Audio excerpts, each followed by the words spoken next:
नमस्कार मित्रांनो आणि मैत्रिणींनो, मी ज्योती कारंडेंगडे तुमचं धन मराठीमध्ये स्वागत करते। आजच्या व्हिडिओमध्ये तुम्हाला जर इंट्राडे ट्रेडिंग करायची असेल आणि इंट्राडे ट्रेडिंग कशी करायची समजत नाही तर तेच इंट्राडे ट्रेडिंगच्या रिलेटेड एक आपण सेटअप एक्सप्लेन करणार आहे। सगळ्यांना कदाचित हा सेटअप माहिती असेल, पण तो सेटअप प्रॉपर वेनी कसा यूज करायचा किंवा प्रॉपरली याला फॉलो कसं करायचं स्टेप बाय स्टेप सगळं मी तुम्हाला सांगणार आहे। आणि हा सेटअप इंट्राडेचा सेटअप आहे। हा सेटअप तुम्हाला स्टॉकमध्ये यूज करायचा आहे, तर तो सेटअप कसा आहे, त्याला काय म्हणतात ते सगळं आपण जाणून घेणार आहे। पण व्हिडिओ स्टार्ट करण्याआधी जर तुम्ही अजून धन मराठीला सबस्क्राइब केलेलं नसेल तर सगळ्यात पहिलं धन मराठीला सबस्क्राइब करा, जेणेकरून माझे जेवढे पण व्हिडिओ हे तुमच्यापर्यंत सगळ्यात पहिल्यांदा पोहोचेल। तर काय ह्या सेटअपचं नाव आहे ORB स्ट्रॅटेजी। आता ओपन रेंजची कॅन्डलची जी रेंज असते त्याला ORB सेटअप म्हटलं जातं। आता ORB म्हणजे कोणी 15 मिनिटमध्ये ORB रेंज फॉलो करतो, कोणी 5 मिनिटमध्ये करतं, कोणी निफ्टीमध्ये करतं, कोणी बँक निफ्टीमध्ये करतं किंवा कोणी स्टॉकमध्ये करतं।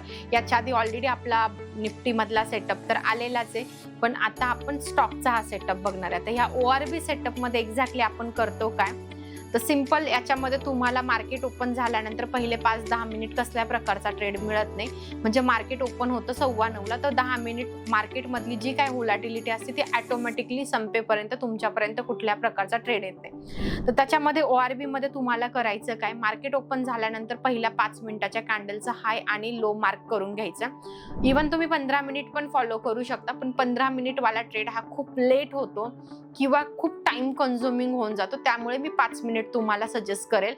ज्यांना एकदम जास्त विनिंग प्रोबॅबिलिटी वाले आणि पेशन्स लेवल ज्यांच्यामध्ये आहे त्यांना 15 मिनिट टाइम फ्रेम पण अगेन ओके।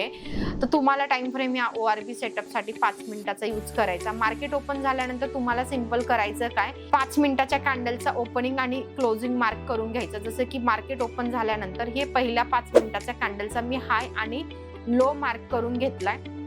तो हा जो पूर्ण एरिया आहे हा माझा नो ट्रेडिंग झोन आहे। म्हणजे ह्या रेंजमध्ये जेवढे काही कॅन्डल बनतात त्याच्यामध्ये मला कुठल्या प्रकारचा ट्रेड करायचा नाही ॲज पर दी ORB सेटअप। आता मला ट्रेड कधी करायचा, ज्यावेळेस ह्या ओपन रेंज, जसं की मी 5 मिनिटाच्या कॅन्डलचा हाय आणि लो मार्क केला, जी ओपनिंग कॅन्डल आहे, जसं की ही ओपनिंग कॅन्डल होती तिचा मार्क केला। कोणत्या पण कॅन्डलला मार्क नाही करायचा। 9:15 ते 9:20 ची जी कॅन्डल असती ना, म्हणजे पहिला 5 मिनिटाच्या कॅन्डलचा आपण हाय लो मार्क केला। तुम्ही 15 मिनिट फॉलो केला तर 15 मिनिटाच्या कॅन्डलचा पहिला हाय लो मार्क करायचा। आता बघायचं की कोणती कॅन्डल याला ब्रेकआउट किंवा ब्रेकडाऊन करते। जसं की ह्या कॅन्डलनी 5 मिनिटाच्या कॅन्डलचा हाय ब्रेक केला, त्याच्या आतमधला पूर्ण आपला नो ट्रेडिंग झोन आहे। ज्याच्यानंतर हाय ब्रेक झाल्यानंतर कॅन्डल क्लोजिंगचा वेट करायचा। जशी कॅन्डल क्लोज झाली, अप साईडला ही कॅन्डल क्लोज झाली, त्यामुळे आपण बाईंग साईडचा ट्रेड प्लॅन करणार आहे। आणि त्याच्या नेक्स्ट कॅन्डल, आता स्टॉप लॉस टार्गेट कसं प्लॅन करणार, तुम्ही इव्हन स्टॉप लॉस कॅन्डलचा लो किंवा प्रिव्हियस कॅन्डलचा लो पण प्लॅन करू शकता। आणि जितका तुमचा स्टॉप लॉस येतो त्याच्या डबल किंवा तितकंच तुम्ही टार्गेट प्लॅन करा। जसं की 1:1, 1:2 तुम्ही आरामात प्लॅन करू शकता। जसं माझा इथे 21 रुपयाचा स्टॉप लॉस होता, तर मला 42 रुपयाचं टार्गेट प्लॅन करायचं लाईक 1:2। तर आरामात माझं टार्गेट कम्प्लीट झालं, मला इथे तो ट्रेड क्लोज करायचं, माझा आजच्या दिवसाचा ट्रेड संपला। आता ह्या सेटअप अकॉर्डिंग परत जर मला ट्रेड करायचा असेल तर मी ट्रेड कसा करणार, डेली तुम्हाला ही प्रोसेस फॉलो करायची। याची विनिंग प्रोबॅबिलिटी 60% टू 65% पर्यंत आहे, त्यामुळे तुम्ही 1:2 आणि 1:2 वर जास्त फोकस केला तर जास्त बेटर तुम्हाला रिझल्ट मिळेल। आता जसं की आजच्या दिवशी मार्केट ओपन झाले, ही पहिल्या 5 मिनिटाची कॅन्डल आहे 9:15ची, तिचा हाय आणि लो मी मार्क केला। अगेन हा पूर्ण बॉक्स माझा नो ट्रेडिंग झोन आहे, त्याला आपण ORB झोन म्हणतो। त्यानंतर तुम्ही इथे बघितलं एक्झॅक्टली 10:30च्या नियर कॅन्डलनी क्लोजिंग दिलं, 10:30ला तुमचा ट्रेड एक्झिक्यूट झाला। जसं मी तुम्हाला बोलले, आता खालच्या साईडला क्लोजिंग दिलं, ब्रेकडाऊन झालं, तर तुमचा सेलिंगचा ट्रेड होणार आहे। तुम्ही स्टॉप लॉस काय प्लॅन करणार, कॅन्डलचा हाय प्लॅन करणार, जेवढा तुमचा स्टॉप लॉस आहे त्याच्या डबल टार्गेट प्लॅन करा, अदरवाईज 1:1 किंवा ट्रेलिंग करू शकता पहिलं टार्गेट आल्यानंतर। जसं आता तुम्ही बघितलं असेल तुमचं 1:2 ह्याच एकाच कॅन्डलमध्ये कंप्लीट झालंय, म्हणजे तुम्हाला पुढे ट्रेलिंग किंवा काहीच राहिलेलं नाही, तुमचा ट्रेड हा संपला। मी अजून एक तुम्हाला स्टॉकमध्ये एक्झाम्पल दाखवते। अगेन तुम्ही इथे बघू शकता, एक एक्झाम्पल मी तुम्हाला शो करते। मार्केट ओपन झाल्यानंतर ही पहिल्या 5 मिनिट कॅन्डलचा हाय आणि लो आपण मार्क करून घेतला आणि त्यानंतर तुम्ही बघितलं असेल पूर्ण दिवसभर मार्केट किंवा हा पर्टिक्युलर स्टॉक त्याच रेंजमध्ये मूव्ह झालाय, म्हणजे आपला कुठल्याही प्रकारचा ट्रेड ऍक्टिव्हेट झाला नाही किंवा आपल्याला म्हणजे याच्यामुळे होतं काय, तुमचे अननेसेसरी ट्रेड जे होतात ना, जसं की काही लोक इतका स्टॉक वाढल्यानंतर पण त्याला घेण्याचं प्लॅनिंग करतात आणि मग दिवसभर त्यांना रिग्रेट होतं किंवा लाईक स्टॉप लॉस हिट होतात. तर तुम्हाला हे बेस्ट आहे की ह्या रेंजमध्ये जोपर्यंत स्टॉक आहे तोपर्यंत बाय करायचा नाही. रेंज ब्रेकआउट किंवा ब्रेकडाऊन झाल्यानंतरच तुम्हाला ट्रेड करायचं. जसं की हे तुमच्यासाठी बेस्ट एक्झाम्पल आहे समजण्यासाठी. दिवसभर तुम्हाला कुठेही आणि ट्रेड दिलेला नाहीये ॲज पर दी ORB सेटअप.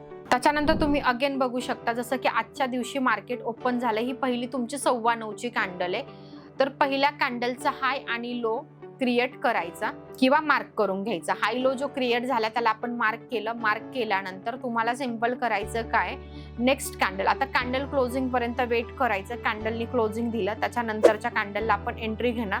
जसं मी बोलले की त्या कॅन्डलचा लो तुम्ही SL ठेवा आणि जितका SL येतो त्याच्या डबल टार्गेट प्लॅन करा. जसं आता इथे 20 पॉईंट टार्गेट आहे तर 40 पॉईंट घ्यायचे आरामात. तुमचे इथे 40 पॉईंटचं टार्गेट डन झालं, तुमचा ट्रेड क्लोज झाला. तुम्ही बाईंगला पण तीच प्रोसेस करणार, सेलिंगला पण ती प्रोसेस करणार.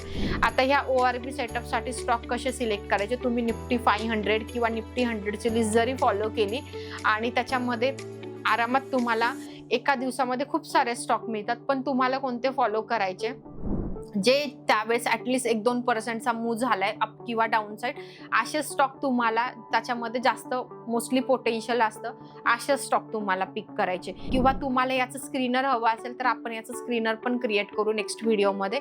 त्या स्क्रीनरला फॉलो करून पण तुम्ही स्टॉक पिक करू शकता. तर हा सिम्पल वेनी तुम्ही स्टॉक ORBचा सेटअप फॉलो करू शकता. ज्याला कुणाला स्टॉक ट्रेडिंग करायची, स्पेशली इंट्राडे ट्रेडिंग करायची, त्यांच्यासाठी हा सेटअप फार युजफुल आहे. 1:2चा रिस्क रिवॉर्ड रेशो फॉलो केला तर तुम्हाला अजून अतिउत्तम रिझल्ट त्याचा बघायला मिळेल. तर तुम्हाला हा स्टॉक ORBचा सेटअप कसा वाटला मला कॉमेंट बॉक्समध्ये सांगायला विसरू नका.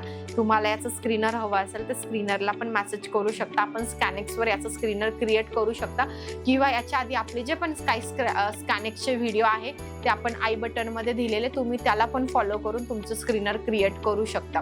तर होप्स तुम्हाला हा व्हिडिओ आवडला असेल तर व्हिडिओला लाईक करा, चॅनलला सबस्क्राईब करा. तर भेटूया अशाच एक नवीन व्हिडिओमध्ये. Investments in the securities market are subject to market risk. Read all the related documents carefully before investing.